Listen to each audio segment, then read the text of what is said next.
Hi folks, my name is Jim Wilson. I am the founder and general manager of Jim Wilson and Associates.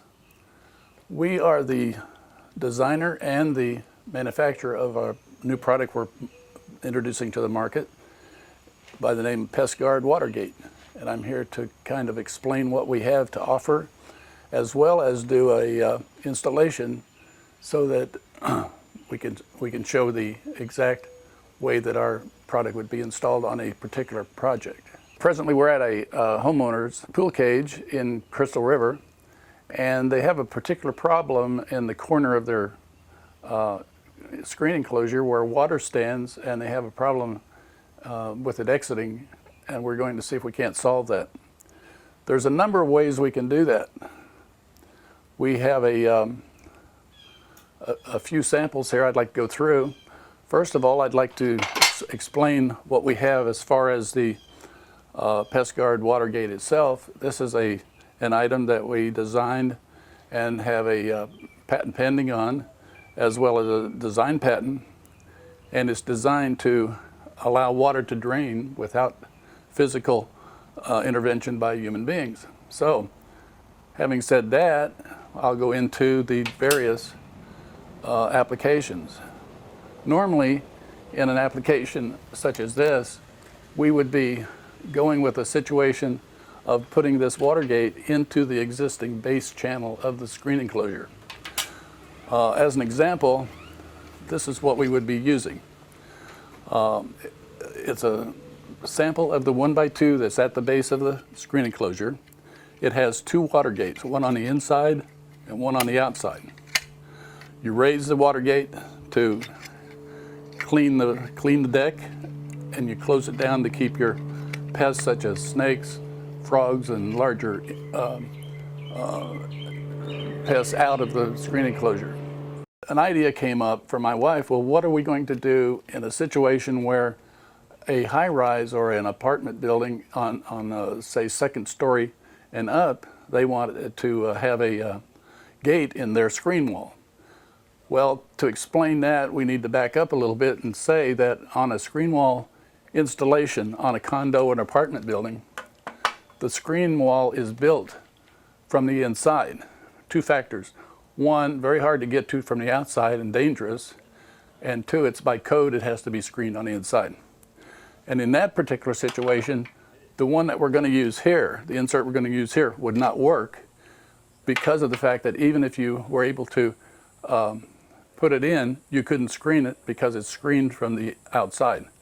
So we designed another insert which goes on the inside of a screen wall, where the screen spline is on the inside, the gate is on the inside, and the exterior still has the slot in it for drainage. The only thing you need to do is raise the inside gate, and that's it, and close it when you're done.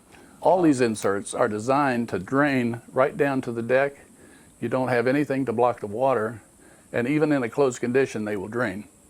An interesting side note to this I would like to go into just a little bit, and I noticed in the example here at this pool cage, there are holes been drilled into the base channel of the pool enclosure to let the water out. That's a normal practice. I see that a lot in pool enclosures.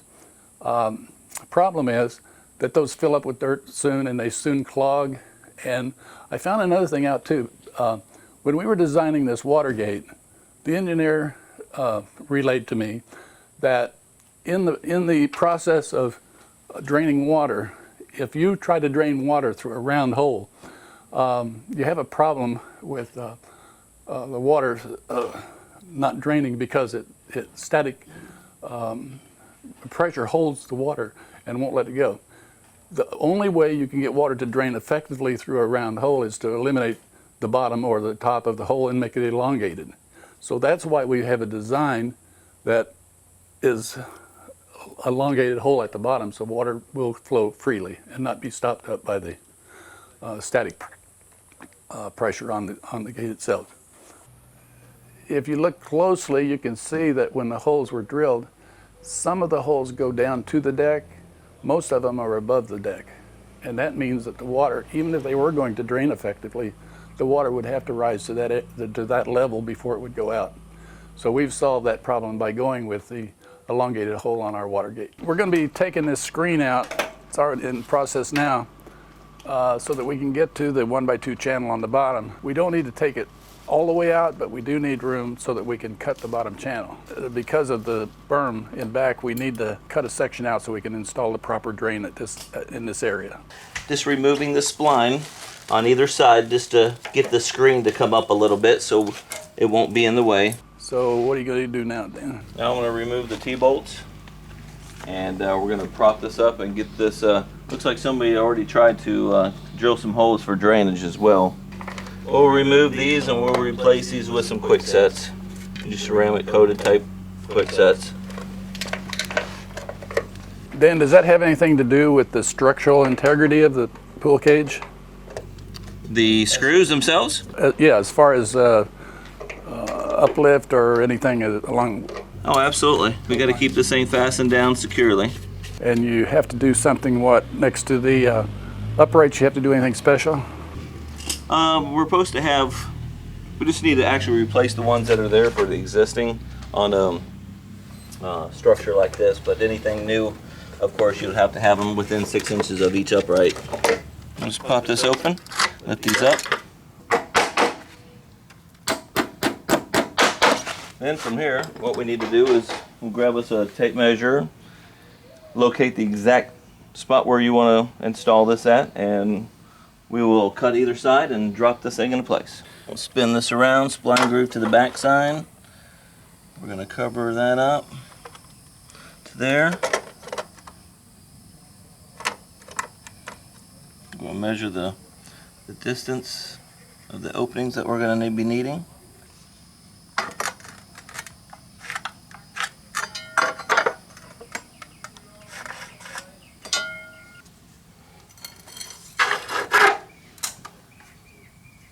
Prop that up.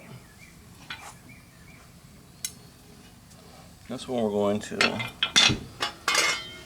let's help stabilize it. We'll just cut this off nice and easy right here.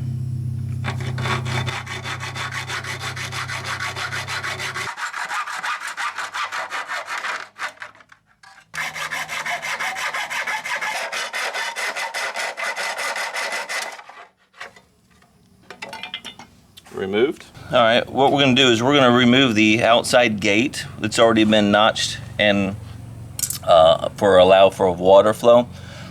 What we do is remove it for a reason so we can go ahead and rerun our spline back in here to accept the screen on the outside of the structure here. Then we'll put this into place, get everything straightened up and lined up, make sure our tracking is still in the correct spots.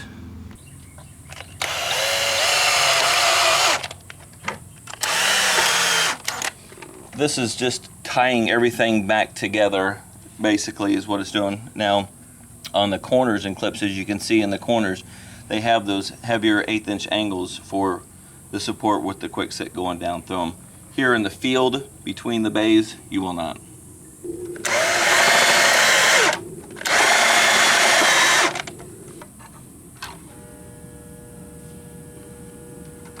This is the old bolts that were underneath the T-bolts. What we're doing is we're going to remove those so we can put us a new quick set right next to them is all we're doing here in this application. Now with these quick sets here, these are ceramic coated and these are designed for the chlorine and everything else to withhold and withstand that for a lot longer period of time. I'm going to pre-drill this slot here for the new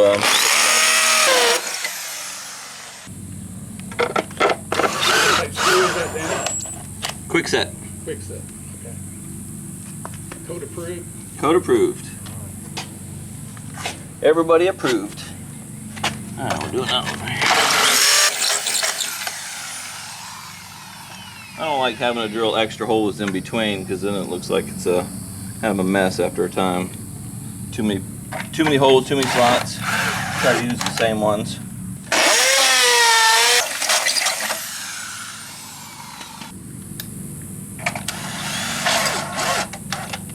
Solid as a rock.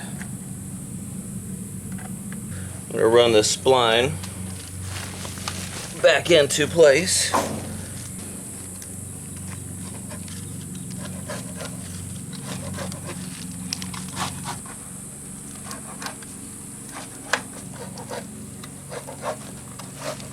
what we did was we're going to add a little washer to the back of this one here just to keep it off the screen. Instead of using the 9/16 tech screw, we jumped it up to a number 10, which is 3/4 inch long. That way it has a little bit more to bite into the aluminum. Same 1/4 inch head.